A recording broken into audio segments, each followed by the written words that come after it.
Welcome to the Pretty Powerful Podcast, where powerful women are interviewed every week to share real inspiring stories and incredible insight to help women or anyone break the barriers, be a part of innovation, shatter the glass ceiling, and dominate to the top of their sport, industry, or life's mission.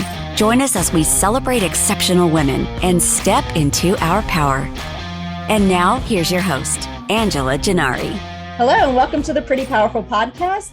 My name is Angela Gennari, and I am your host, and I am speaking with Ann Watson today. Thank you for joining us, Ann. Oh, I'm so excited to be here. Thank you so much for having me. So Ann Watson is a business strategy coach helping female creative online entrepreneurs think like a business so they can inspire like a boss. This includes helping all of your ideas take shape and turning them into a profitable signature offer, complete with strategy roadmap to achieving your goals. Ann currently lives in the Dallas, Texas area with her husband, 3 adult children, and too many dogs. So thank you so much. So tell me a little bit, why did you get into coaching? Well, it's a really long and convoluted story, but I'll try to give you the short version. I have a degree in advertising and a background in corporate banking. Okay. And just grew up around business people. My dad worked in banking. We had these conversations a lot. But then I took a great deal of time off to be a stay-at-home mom, raise my kids. And then when they were teenagers, got back into the workforce, but in a completely different thing. I was actually the women's ministry director at a church. Oh, wow. And the first thing that I noticed was that there are so many women that just do not believe in themselves. Yes. And that was a really hard thing. And that was probably what I spent most of my time kind of working with women on. Mm-hmm. After I left my season at the church, I went to work for a women's conference, which was equipping communicators. So podcasters, speakers, writers, you name it. If you had a message, I was equipping or helping, part of a team that helped equip. And again, lots of insecurity, but also married with not really sure how to get this dream off the ground. Yeah. Not really sure how to build something into a business. I mean, most of these women and most of the women that I work with, they don't have business degrees. They don't have MBAs. They have a dream. They've got a passion. They have a thing that they want to put out into the world, and they need help doing it. Yeah. And so I just kind of found myself starting to offer business advice. And after about, 15 or 20 people said that I should get paid to do it, I thought, all right, you know what? I'm going to throw my hat in the ring. I'm going to do 1 year of business coaching. We'll see how it goes. And now I'm in my 4th year with a growing and thriving business that I love. Oh, that's and so it's kind awesome. Of where I've been meant to be this whole time. Yes, absolutely. Well, and I feel like we all have our niche, right? Like I can do one thing over and over and over again. And I feel like when you're doing something you're not supposed to do, you will keep hitting walls. But when you're in your path, things just open up. And it's amazing the response that you start getting. So, it's clear that you're definitely on your path because things are just rolling and growing. And that's amazing. Good for you. That's not to say that it's easy all the time. Right. But yeah, it is definitely the most me I have ever felt. That's awesome. I love it. And there's actually a quote that I saw on your LinkedIn, and I love this quote so much, but it says confidence is 10% hard work and 90% delusion. That's fantastic. 100%. That is so the quote is 100% true. Mm-hmm. Oh my gosh, it's so true because, confidence, I know some people who are really confident about things that they're saying and they're 100% wrong, but they're confident about Right. So it's just believing what you're saying or believing who you are and what you're trying to do. But yeah, so I love that because I think women don't have enough confidence. And I think that men are a little bit better at that, fake it till you make it. Whereas women are too honest, almost to the point of being not honest, but just too humble about their success, about their abilities. And we are more likely, I was reading this study and I can't remember who did it, but it was basically like men on a resume are more likely to exaggerate their skills and women are more likely to downplay them, which is why men tend to get these better roles because women will downplay their skills and abilities and men will exaggerate them. And so, kind of finding that middle ground and, coming into the door and having confidence it's tough for women, I think, naturally. It is. And it's annoying that it's tough for us. Right. But it's situational, right? Because men may feel like they're very confident in work and being a boss. Right. But when it comes to marriage and parenting and just like male friendships, often men feel very insecure. Like Absolutely. They don't know what they're doing, where women feel like the boss in that area. And Absolutely. So I think it's very situational. We can't just give men all the credit for being confident in that area without also looking and saying, but they're not as confident in these areas where women shine. Yeah. And so it's not that women are lacking. It's that we just need better balance, right? So we need a little bit more confidence in the area of business. And well, I guess we could just stay as confident as we want with the, with parenting and relationships and, all the things. Absolutely. Absolutely. So tell me, what do you think is the best way to communicate what you do to your audience? Like, how do you build that confidence? How do you, more importantly, when you're talking to, a potential boss or you're selling your product, how do women come across confident? How do we develop that? And how do we know what to say in those environments? Because I feel like that's where we get tripped up. We don't have that. I don't think we necessarily have that confidence of knowing, how do I sell myself to somebody? Sure. Well, first of all, women need to get their head around the fact that selling is not sleazy, right? Selling is serving. Like we do these businesses, we do these jobs because we want to help people. And there are people out there in the world that need our help, that cannot move forward in their life until we move forward in ours. And Absolutely. We say, we have this thing that can help you. Here's how you can have access to it. It's not that we're greedy. We're not trying to get money. We're not trying to trick anybody. We're truly, genuinely trying to help. Yeah. And so that's the first thing. Women need to just get their head around the fact that selling is serving. And then the second thing that I would say in terms of being confident about what you're selling is you've got to listen to the people that you serve. Absolutely. You've got to know them really well. Like, what are they struggling with at 2:00 in the morning? What is that recurring thought that is tripping them up, that's keeping them awake, that's holding them back? And how can you speak into that in a way that gives them freedom and confidence in order to do what they got to do?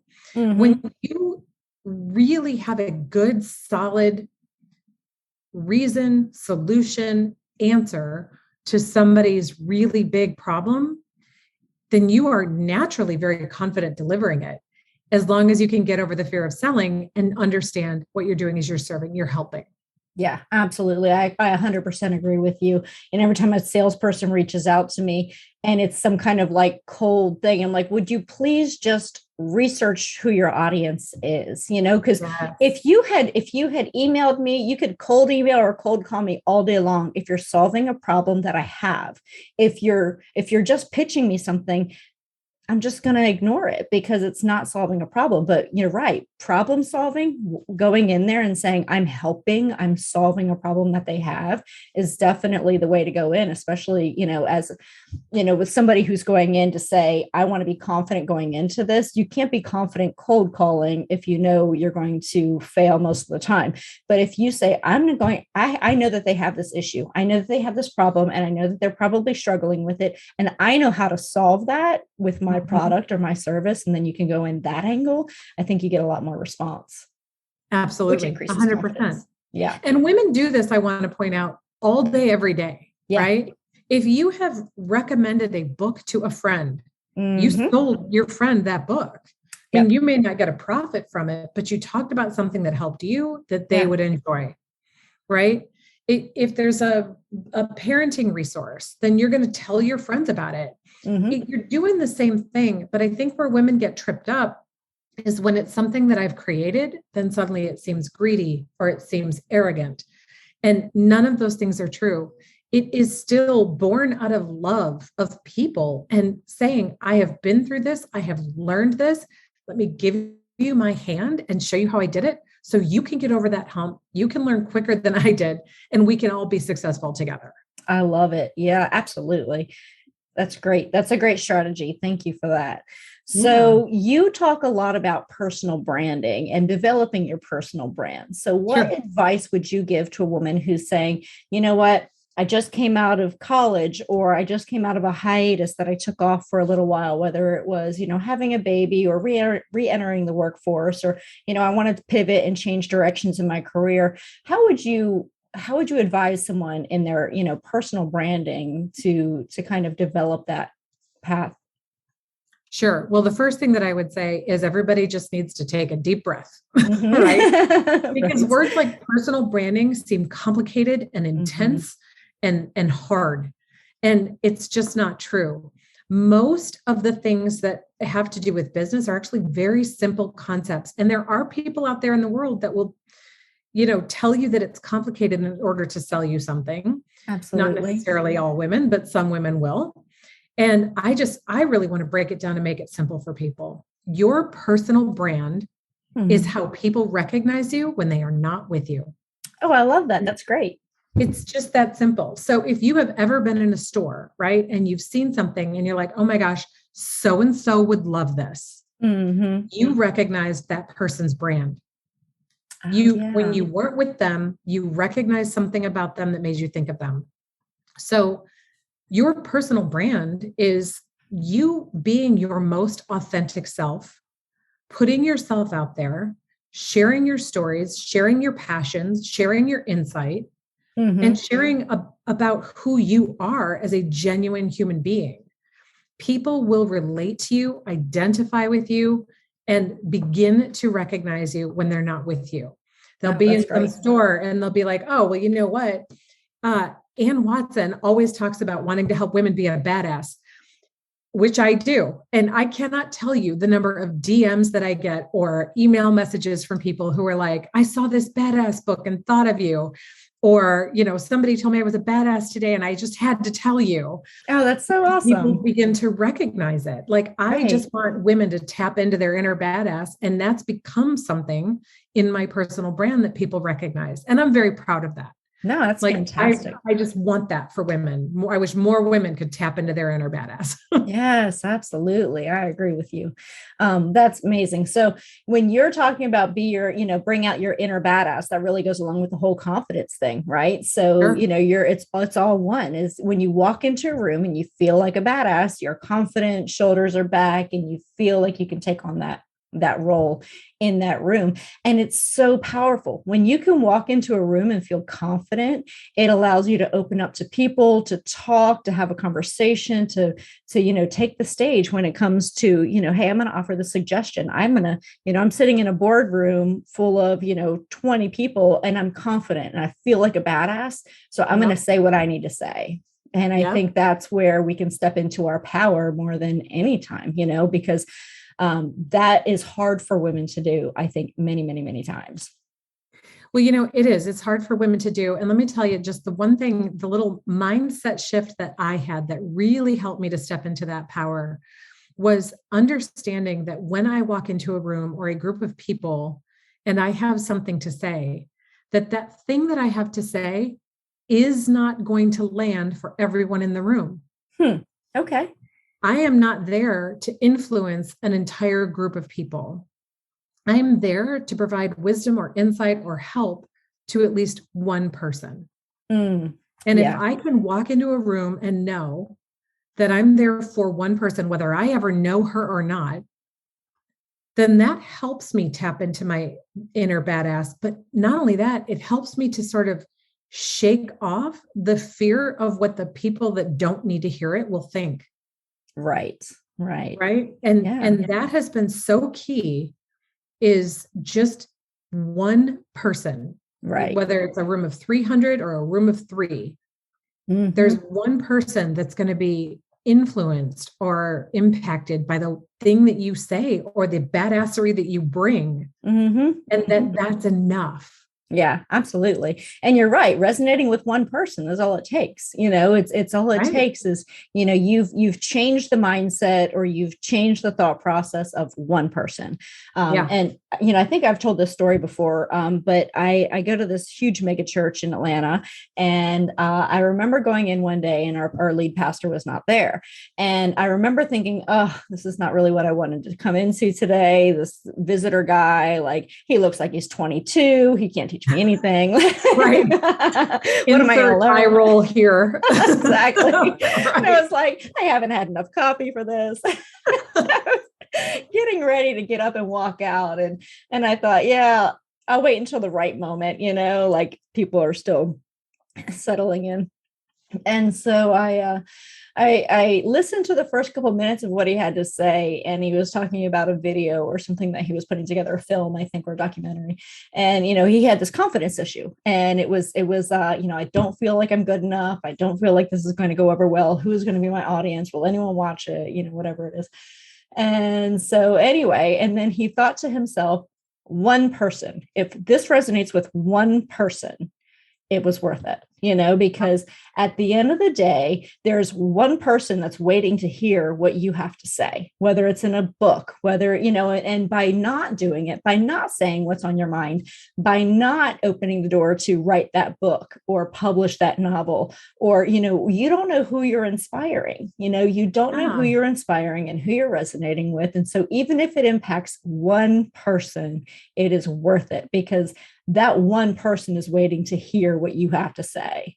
And so I think that what you're saying is just so valid. I mean, you just don't know who you're inspiring. You don't know who it's resonating with. And that thing that you say may be the key to unlocking something in that one person that propels them forward in a way that they would not have if they hadn't been there with you. Absolutely. So when you hold back from sharing your passion and sharing your thing, you are keeping people stuck. Yep, absolutely. And that is a really hard reality to face, that other people's freedom depends on me doing my thing. Right. And stepping out of my comfort zone and getting in there and saying my thing, sharing my passion, sharing my heart, sharing my insight, and knowing that for most of the people in the room, it may not matter. But it will for at least one person.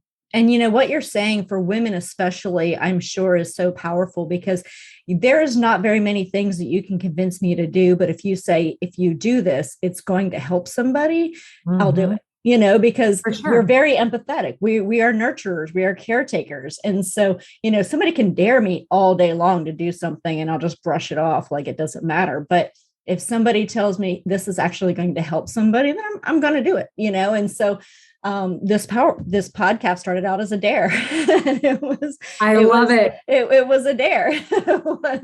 It started out as, I bet you can't do this and launch it on International Women's Day. And I'm like, well, no, there's no way. It's 3 weeks away. And he's like, yeah, you're right. Cause you'd only be inspiring other women. I was like, well, no, that's not right. Let me show you how it's done. So, it starts out as a dare, but I feel like when we have that thought that whatever I say is going to help somebody else, it's amazing how our confidence can, because it's not necessarily confidence, it's courage at that point. It's courage to do what I want to do because it's going to benefit somebody else. And so I think that that's where we, as women, really kind of step into our powers when we know it's going to help somebody else. So I think that's a incredibly pertinent thing to say. Absolutely. And, to your point about courage, I think it's also important to mention that courage is not a state of being. Yeah. We are not courageous. We have courage in a moment. And so we only need like 10 seconds of true courage to do that thing. And then it's out there. Yes. Right. And we can go back to like a state of peace or not courageous and think, wow, I was really brave there. Yeah. But people confuse like, oh, I'm not courageous. You don't have to be. You just have to be for 10 seconds. Yeah. That's right? So true. So true. I love that. All right. So let's kind of pivot a little bit and talk about women who want to start a business, because there's Sure. lots of people who are listening who are probably thinking, I've always wanted to start a business. I've started several companies and I love it. But every time I, tell somebody, oh yeah, I own a business, they're like, oh, I've always wanted to start a business. Where do you start? How do you put your idea into something that makes sense? Can you kind of guide somebody who has this great idea? What do they do? How do they make that into something? Okay, so there's a couple of different things that you can do, but really, once you have that idea, the most important thing for you to sit down and really think through is, what is the mission of your business, right? Oh yeah, definitely. What is it that you're going to do? Who are you going to help? And what is the problem you're going to solve? And what does that look like in terms of transformation for the people you want to help? So, I decided I wanted to be a business coach. I wanted to help female communicators think like a business so that they can take their messages further, right? Yeah. And that's actually evolved over time, because now I'm helping basically online entrepreneurs, anybody who has an idea that they want to put out there. But in the beginning, you have to know what it is that you're going to do, who it is going to be for, the problem you're going to solve, and the transformation that they're going to have. When you can think through this, what you're doing is setting a foundation of what you are going to build this business on. So then the second thing that I think you have to do is really kind of get inside the head of your ideal client. Who is she? What is she struggling with? What is that problem she's struggling with at 2:00 in the morning? And how can you speak into that? And where does that fit with what you're passionate about and good at doing? When you've kind of put those pieces together, then you can create your signature offer. What is that very first thing that you want to offer to people? Yeah. All of that is very practical. That's very road mappy. And it's great stuff that you have to do. But I would say one of the best things that you can do is, and I'm not just saying this because I'm a coach, I promise you, hire a coach. Yeah, I agree. I cannot tell you how many times I have paid for expensive programs or masterminds to get access to a coach. And there are women in there who have not yet figured out what they want to do. And so they're spending all of this money on these expensive programs when they haven't really built the solid foundation yet. Yes. When you can build this solid foundation, all the courses, the masterminds, the programs, all those things that you buy later are going to hit better. Yeah. They're going to work for you because you are so crystal clear about what you're doing, who you're serving, the problem you're solving, and the transformation you're helping people get. And that is so hard to do, especially for women, because we have all the ideas, right? So if you can hire a coach, that person, whether it's me or somebody else, is going to help you sift through all the ideas, find that core of what you're trying to do, help you set that foundation, and then set you off to run after the thing that you want to chase after more effectively, more efficiently, and you're going to have a lot more fun doing it. Oh, I love it. Yes, you are so dead on, because I know during the pandemic, I've had my businesses and I've always loved to kind of help and guide people, but I really didn't have it as, it wasn't a direction that I wanted to go in. I was running a business. And so, but during the pandemic, the gift of time gave me lots of extra time that I could do anything I wanted to. So one of the things I did is I read grant applications for one of those large grants that came out from one of the big, Fortune 500s. They were giving away entrepreneurial grants. And so they needed people to read grant applications from entrepreneurs.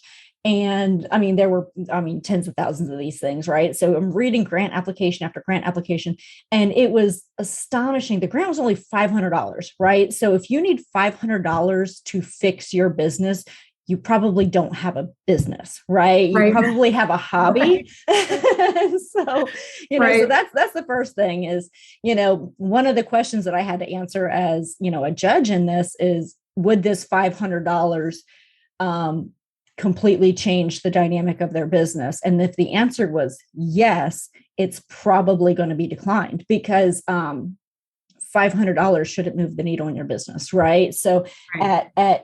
there's a time that you are starting out and $500 could be a decent seed money.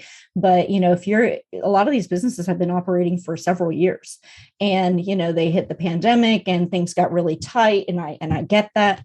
But at the same time, reading through these grant applications from some of these businesses, and I can tell this was their passion, from anything from a mechanic to a plumber to, a marketing agency. And these people are passionate about their business. And, I wanted to help them, but you could see clearly they were lacking foundation. They weren't clear on their vision, their mission, their strategy. They weren't clear on their branding. They weren't clear on, there was so much, and they might have been a really good plumber or a really good mechanic or really, really, really good at building a website.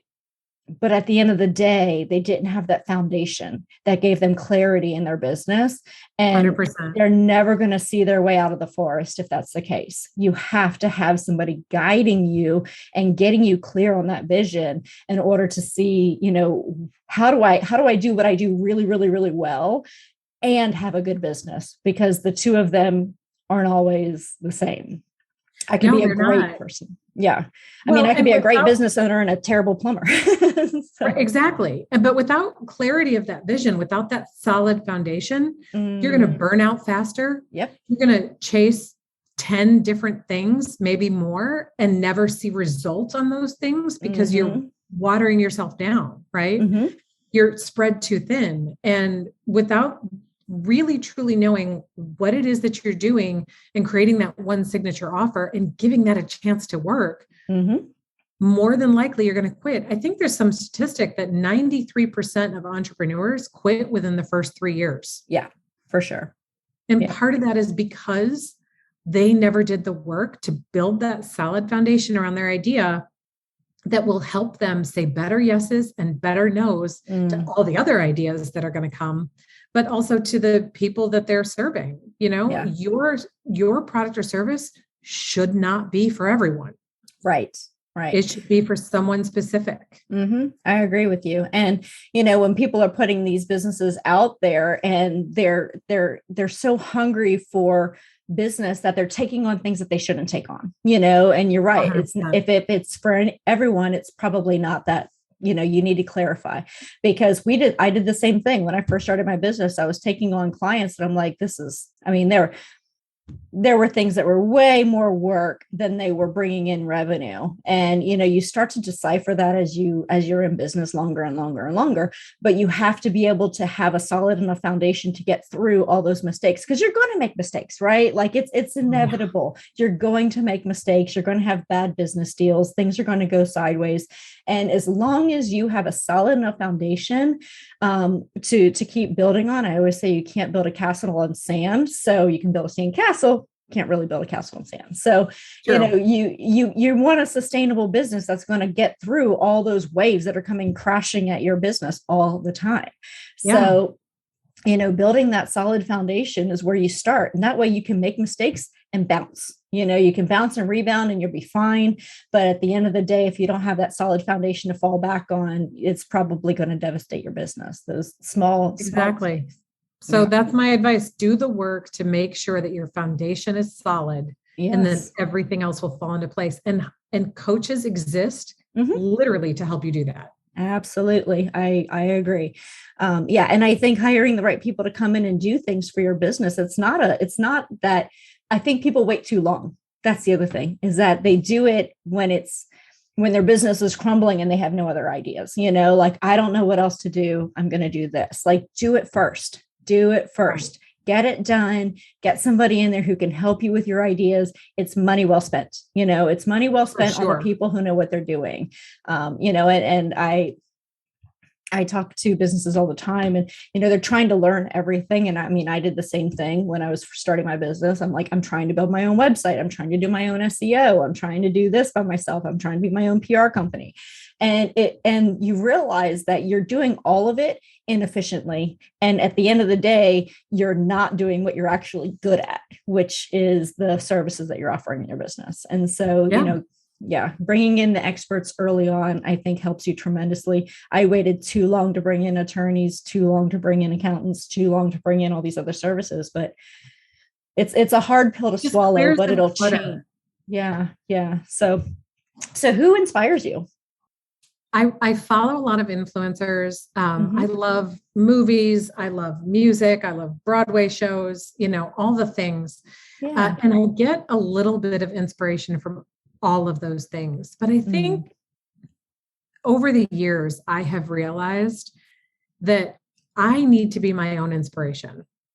I love it. I Good. take pieces of all of these things that I love, like a song lyric or a plot in a movie. I try to pay attention to when things move me or give me goosebumps or make me cry. So I'm like, why is this resonating with me?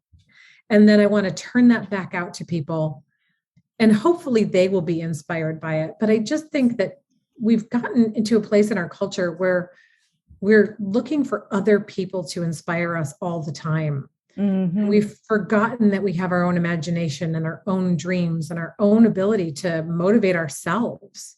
Right. Like motivation should come from the inside, not externally. And so while there's a ton of people out there that I think are doing really fantastic work, and I really enjoy watching their journeys, I try to just, take the bits and pieces of the things that I'm learning from this book or this influencer and just kind of amalgamize it and create it into something where I am inspired myself because I put all these pieces together. Yes. Yes, absolutely. I love that. That's interesting because I've not heard that. And I think that you're exactly right that we need to look at within sometimes for inspiration. Very Because cool. it's in there, right? Yeah. We're all unique. We're all interesting and we all have stories, right? Mhm. Tons of stories that have brought us to the place that we are now. And, I've been through a lot in my life. And when I think about it, I get kind of inspired that I'm still standing, Yeah. I'm still out there putting myself out there and doing the thing and amazing things when several things in my life should have taken me out. Yeah. But they Absolutely. didn't. And that's pretty inspiring, right? Yeah. Yes, absolutely. So what obstacles have you overcome in launching your business? Because I mean, that's the one common denominator, right? We don't all have incredible success, but we've all overcome some challenges. So tell me about what kind of challenges have you overcome in starting your business, and what would you do differently, if anything? Well, some of the challenges that I have overcome in starting my business began way before I started my business, right? Right. It was growing up in a household with a dad who was very successful and feeling a little bit of pressure to live up to that. But also a family member with alcoholism, multiple miscarriages, some bad decisions in college that I made, some just relational breakups that were terrible, some significant ADHD. Yeah. Like I brought a lot of challenges and scars and issues with me into the business, right? And I was the biggest people pleaser, total perfectionist. And I've had to learn to let a lot of that go. Yes. And I did a lot of that hard work before I came into starting my own business, but nothing will humble you like putting yourself out there as a business owner, right? Absolutely. And so in the beginning, it's just me. It's just my idea. I don't have an assistant and I've got to do all the things. And I just want to get the business up and running. So I didn't charge enough in the beginning, which is fine. That's a learning curve. But another thing that I didn't do that I feel like was a challenge I didn't know about was I was so busy doing all of the things. I wasn't paying attention to which of the things I really loved doing. Oh, interesting. Okay. So as the business grew, I was still doing all of the things, but I would begin to hear, well, what can you delegate or what can you give off? Or what are the things that you love doing the most? And I honestly didn't know because I was just in this mode of got to get it all done and could not tell you which of the clients did I like the best? What of the activities that I was doing was I really good at and feel like I was in my sweet spot in? Mm-hmm. And so because I wasn't paying attention to the things that I loved, I really found myself in a significant place of burnout within the first 2 years. Wow. Yeah, I Really totally big can relate. burnout. Mm-hmm. And really struggling with, should I even keep going? Mm-hmm. Because I was beginning to lose my passion for it. And even though I was still getting results, I wasn't giving myself credit for getting results because it didn't feel good about the things I was doing. Yeah. So by way of advice for your listeners, I would say when you are beginning a business, it is so important to pay attention to the things that you're doing that light you up. Mm-hmm. If you love creating content, make a note of that. If it's the one-on-one coaching that you love or answering a specific issue within that, pay attention to that. If it's the thrill of getting a new client, maybe you're going to be some sales guru or generating leads, whatever that is, Mm-hmm. pay attention to the things that you love so that as you grow, you know very quickly the things you don't love and can delegate those off first. Yes, I love that so much because I did the same thing. I would learn everything and do everything and realize that I was burnt out because I wasn't delegating anything at all. And then when I would hire, I'm like, well, I don't know what to have you do. Meanwhile, I'm working 18 hours. Right, exactly. There's plenty to do. Exactly. And then you're ignoring family and friends and laundry and, and it's just not good. No balance, healthy. no balance. And it's so hard. I think, for me as a mom, I would constantly feel guilt that I wasn't giving my son enough time.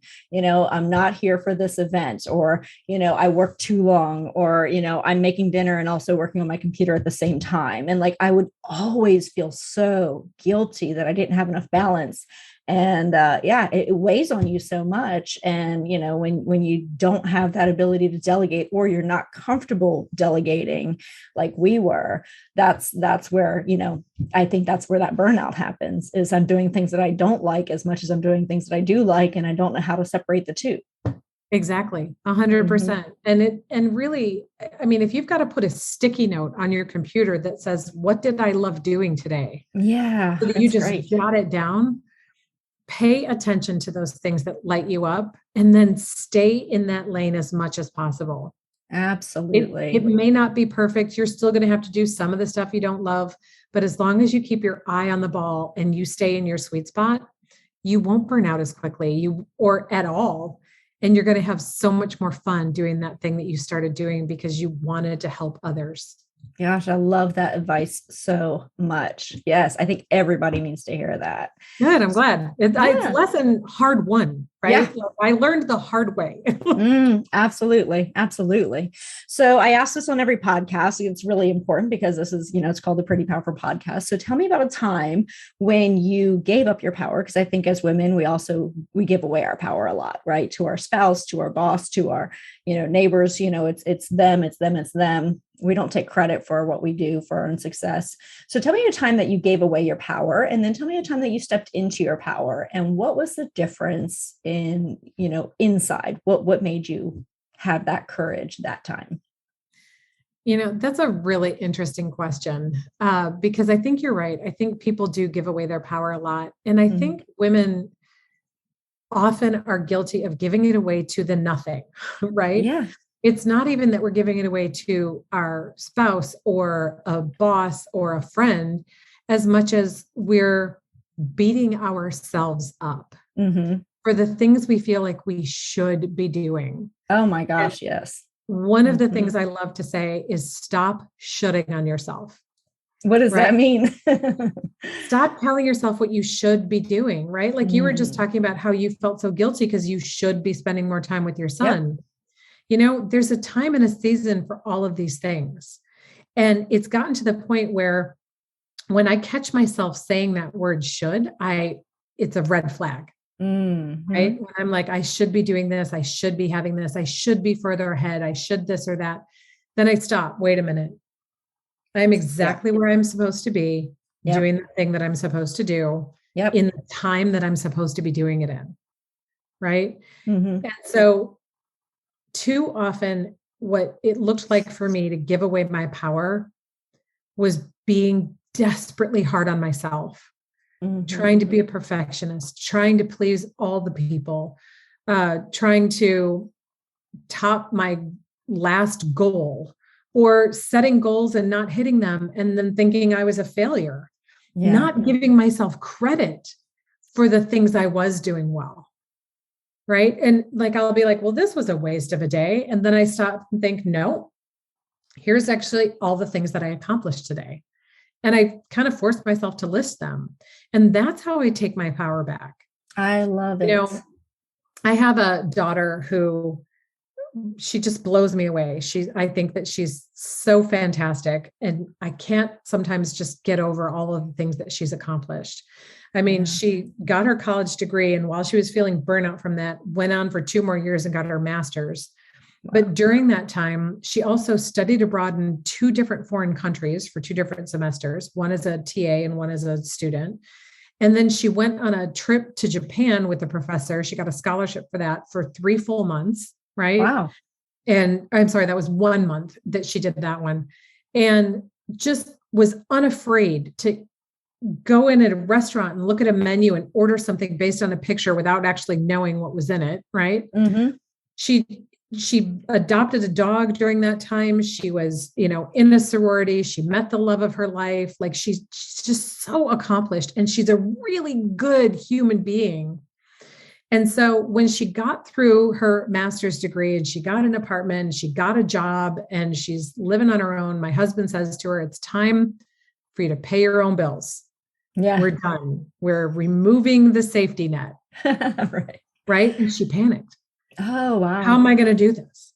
I don't know how I'm going to be able to do this. Like, this is too scary. What if I fail? I mean, she was having a really hard time. Oh, and I had to remind her, I'm like, babe, look at all of these things you've accomplished. You have lived in 2 foreign countries where you didn't know the language, and you've navigated the grocery store and the subway and all of the things. You have done harder things than this. Absolutely. You can do this too. And that shifted something in her mind. And I always have to remind people, you have got to give yourself credit. And I have to do this for myself. For all the things that I have done, for the hard things I have overcome, for the obstacles I have gotten through. And you take back your power when you remember to give yourself credit, and I have done harder things in my life than start a business. Yes, absolutely. I can do this too. Yeah. So that's my encouragement to women, is take back your power by remembering you are powerful. You've already done the hard work. You've already done the hard thing. You've got the scars to prove it. Yes. Right. Absolutely. You've lived through the narcissistic family relative. Yeah. You've gotten through the friendship breakup. You've navigated the boss from hell, you've gotten through all that. You can do this too. Yeah. Oh, absolutely. I love it so much. So what do you wish more people knew? And maybe it's that, but what do you wish just in general more people knew? It is partly that, right? It is partly just this idea of giving yourself credit. Yeah. And that is not an arrogance thing at all. That is a flexing a muscle, right? You go to the gym, you work out to increase your muscles, right? To be stronger so that you can do more, live longer, all the things. This is the same thing. Giving yourself credit is flexing a muscle, right?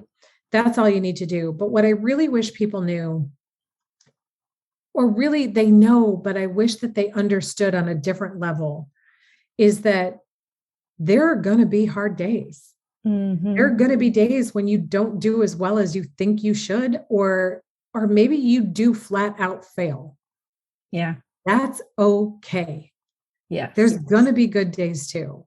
We have to stop assigning ourselves identity kinds of statements based on situational kinds of experiences. Oh, so powerful.